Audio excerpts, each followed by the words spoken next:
Depuis les frappes en Iran, les prix à la pompe à essence ont augmenté. Merci Houdini, ni une ni deux, il fait augmenter de plusieurs centimes les prix à la pompe en seulement quelques jours. Ah, ça va vite, ça va vraiment très vite. Alors je ne comprends pas, pourtant le détroit d'Ormuz est plutôt très loin. Est-ce que c'est vraiment lié? Ah mais non, je sais, il y a également des gens qui en profitent, bien sûr, comme d'habitude, sur vous, sur votre dos, les petits Français. Alors il y a également la dure loi de l'offre et de la demande, mais il y a plus que ça, bien sûr, aussi bien qu'il y a des Français qui paniquent et qui mettent 1000 litres de côté, ces automobilistes qui font déjà des stocks d'essence par crainte de pénurie. Alors allons-y les amis, qu'est-ce qui se passe? Petit storytelling du monde moderne et storytelling économique également. Pourquoi est-ce que vous êtes condamnés au final? Que ce soit la fin de la guerre en Iran, qu'elle continue pendant des mois, des années, des décennies, des centenaires, pourquoi est-ce que vous êtes au final condamnés à payer plus cher vos litres d'essence à la pompe? Et on va également voir ce qui se passe sur les marchés financiers et peut-être qu'il faudrait investir sur notre portefeuille Afuera dans le baril de pétrole ou pas, et on voit tout ça ensemble tout de suite. Donc il y a effectivement des Français qui se prennent pour Mad Max, hein. Ils se croient dans le prochain Mad Max Fury Road et ils te stockent de l'essence dans leur petit garage, c'est-à-dire une matière hautement volatile, n'est-ce pas? Voilà ma petite réserve de carburant pour le mois, et yes. Que ça en déplaise ou non à certaines personnes. Bon ça va, c'est pour le mois, ça veut dire que c'est un bon petit travailleur Nicolas qui paye pour aller travailler. En fait l'argent de son travail, il le reverse dans la pompe à essence pour aller bosser. Chacun pense qu'à sa gueule, non, chacun a son propre instinct de survie, c'est ça la France à Macron.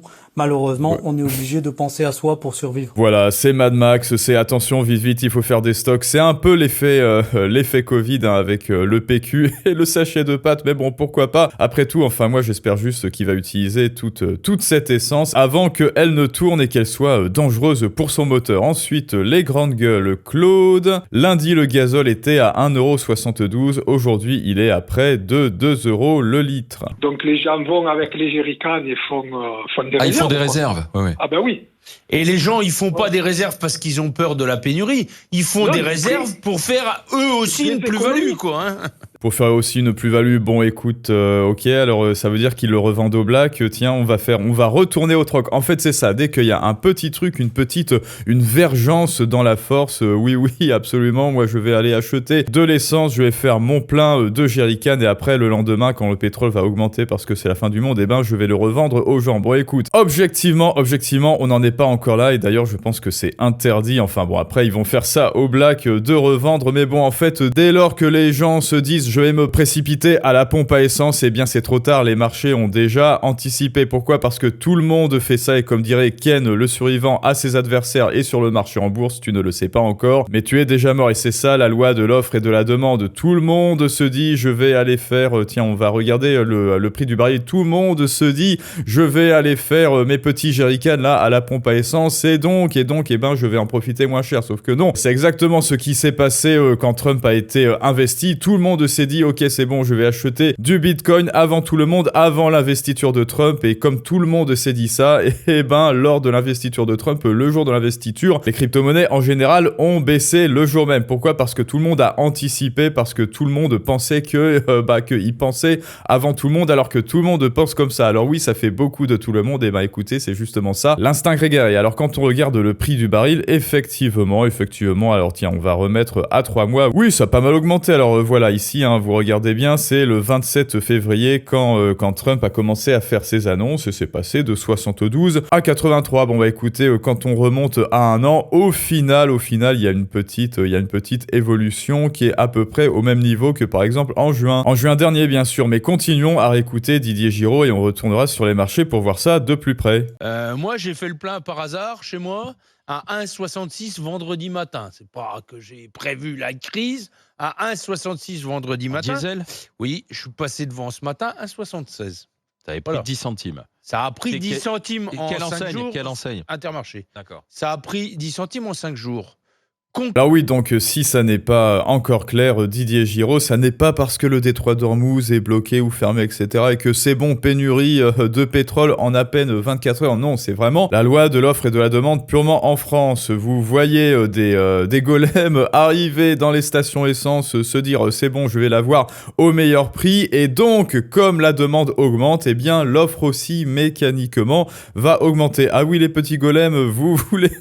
non, mais évidemment qu'il y en a qui ont besoin besoin de cette essence pour faire leur trajet dans la vie de tous les jours, bien évidemment. Mais sauf qu'en fait, par une sorte de prophétie autoréalisatrice, vite, je dois en acheter avant que ça n'augmente, et bien en fait, ce sont les Français eux-mêmes, par leur comportement grégaire, qui ont fait monter le prix de la pompe à essence avant même qu'il n'y ait des raisons objectives macroéconomiques pour que ça augmente réellement. Et bien le Français grégaire a créé lui-même une raison qui est psychologique. Concrètement, là, le gasoil qui sort à la pompe ce matin à l'Intermarché chez moi, il n'a pas été coincé dans le détroit d'Ormuz, quoi. Faut qu'on arrête de raconter. Voilà.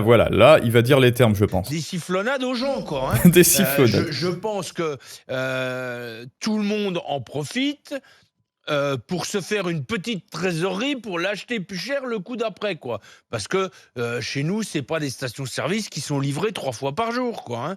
Hein. Les stations-service chez nous, elles sont livrées 1 fois par semaine. Voilà.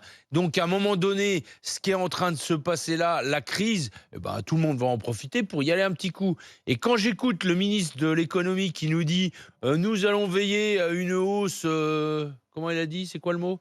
Raisonnable. Alors, est-ce que 10 centimes, c'est raisonnable ? Et s'ils trouvent des pas raisonnables ? Non, 10 centimes, c'est raisonnable. Alors, sur un réservoir, je sais pas, à 70 litres, voilà, vous faites le plein pour 7 € de plus. Génial. Il se passe quoi ? Qu'est-ce qui se passe si c'est pas raisonnable ? Il va baisser sa TIPP ? Non, je crois pas. Je crois pas qu'il va baisser sa TIPP. Aujourd'hui, concrètement, on sait que c'est encore le Nicolas qui paye qui va passer à la trapanelle parce que Bibi Netanyahou et puis Donald. Ils ont balancé des bombes sur l'Iran. Voilà. Mais de toute façon, morale de l'histoire, ce sera toujours Nicolas qui paiera, quel que soit le comportement, que ce soit l'offre et la demande, ou alors une hausse mécanique due au détroit d'Ormuz. Bien sûr, cela ne fait absolument aucune différence. En gros, c'est toujours toi qui vas payer. Hein. Voilà Nicolas, mais bon, on peut aller encore plus loin. Ensuite, Baron Trump a acheté pour 30 millions de dollars de pétrole seulement 2 jours avant le début de la guerre. Alors non, ça, je pense que ça a été débunké, parce que sinon, ça aurait été bien sûr un délit d'initié. Dis-moi mon fils, là je compte faire la guerre en Iran, qu'est-ce que tu en penses ? Écoute, je vais acheter les barils de pétrole, ça effectivement c'est objectivement de la bonne anticipation des marchés, mais bon, je ne pense pas que ce soit autorisé par la loi. Guerre en Iran, mais pourquoi les prix à la pompe ont-ils déjà augmenté en France ? Ça alors, donc effectivement, loi de l'offre et de la demande, une aubaine pour certains acteurs. Si en bout de chaîne ce sont les consommateurs qui trinquent, la bourse ne s'y trompe pas, les groupes producteurs de pétrole ont vu leur cours monter depuis le début de la guerre en Iran, observe-t-il. Cette hausse entraîne un effet d'aubaine. Raffineurs et distributeurs tardent ensuite à redescendre les prix pour profiter de leur marge et continuer des réserves d'argent. Parce que oui, il y a ça aussi, évidemment que les prix ont augmenté, vous voyez, ça n'a pas traîné. Hein. En 24 heures, les prix ont augmenté, quand est-ce que cela va baisser, ça alors ? Il va falloir plusieurs semaines pour que cela baisse, bien sûr. Non mais attendez, pas folle la guêpe. Mais du coup, Nicolas, lui qui est un petit investisseur premier, mais en tant qu'acheteur, à la pompe, de pétrole ou plutôt d'essence ou de gasoil à la pompe, lui peut-il finir peut-être un jour gagnant de cette mascarade ?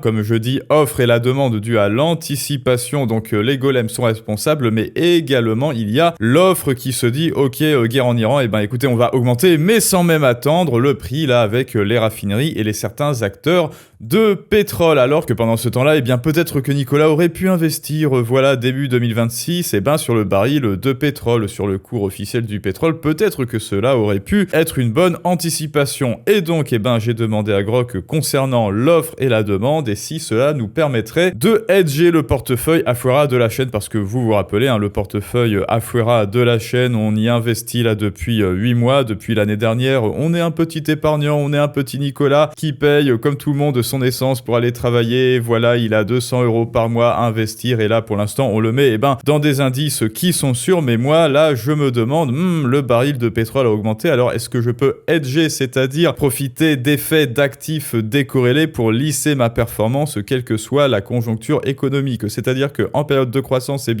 je gagne un peu, et en période de crise ou de guerre, je gagne un peu quand même, ce qui fait que plutôt que d'être en super croissance pendant les booms économiques et en berne pendant les récessions, je suis un petit peu gagnant tout le temps. Alors Alors on va demander, et donc comme vous en doutiez bien sûr, parce que vous êtes éclairé, bien sûr que le SP500, c'est-à-dire l'indice qui suit les 500 entreprises, les 500 meilleures entreprises aux US, a une corrélation basse avec les commodities comme le pétrole, les matières premières, les commodities comme le pétrole. Quand les stocks tech chutent, c'est-à-dire inflation ou récession, le pétrole monte souvent. C'est une corrélation inversée qui est observée historiquement et donc résultat, le portefeuille tremble moins. Exemple, pendant le Covid. Tiens, est-ce qu'on n'en a pas parlé il y a quelques minutes? C'est dommage qu'il n'y ait pas un ETF papier chiotte, c'est vraiment dommage. Ou alors un ETF pâte, voilà, un ETF spaghetti. Les futures énergies et livestock ont hedgé jusqu'à 50 à 70% des risques sur le SP500 et sur le Nasdaq. Et donc, peut-on profiter, alors pas profiter de la guerre, nous ne mangeons pas de ce pain-là, mais peut-on profiter des conneries de l'offre et de la demande et de ceux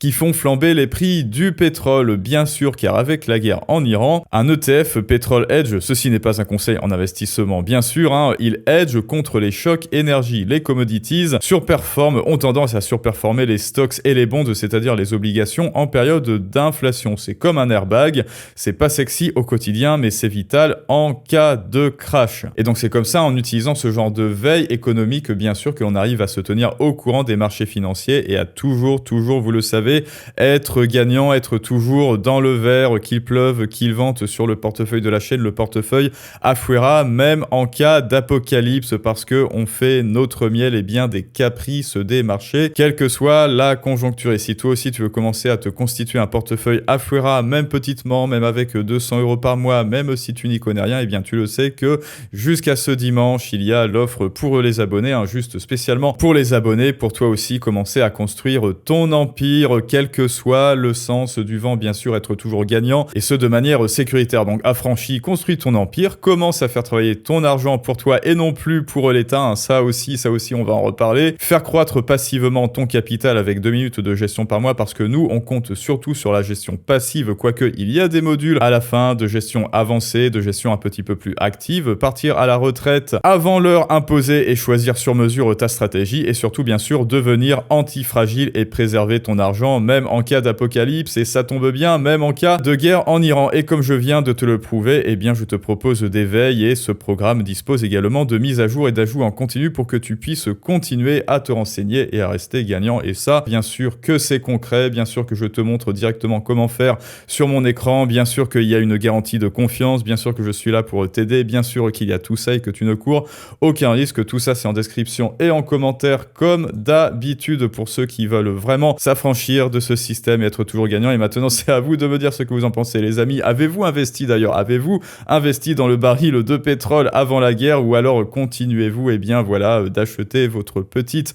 essence maintenant à près de 2 € apparemment à la pompe à essence? Allez-vous au travail toujours avec votre énorme jerrycan de 25 litres au cas où, pour ne jamais tomber en rade? Et je vous dis à tous à très bientôt pour un prochain storytelling du monde moderne, mais ça c'est une autre histoire.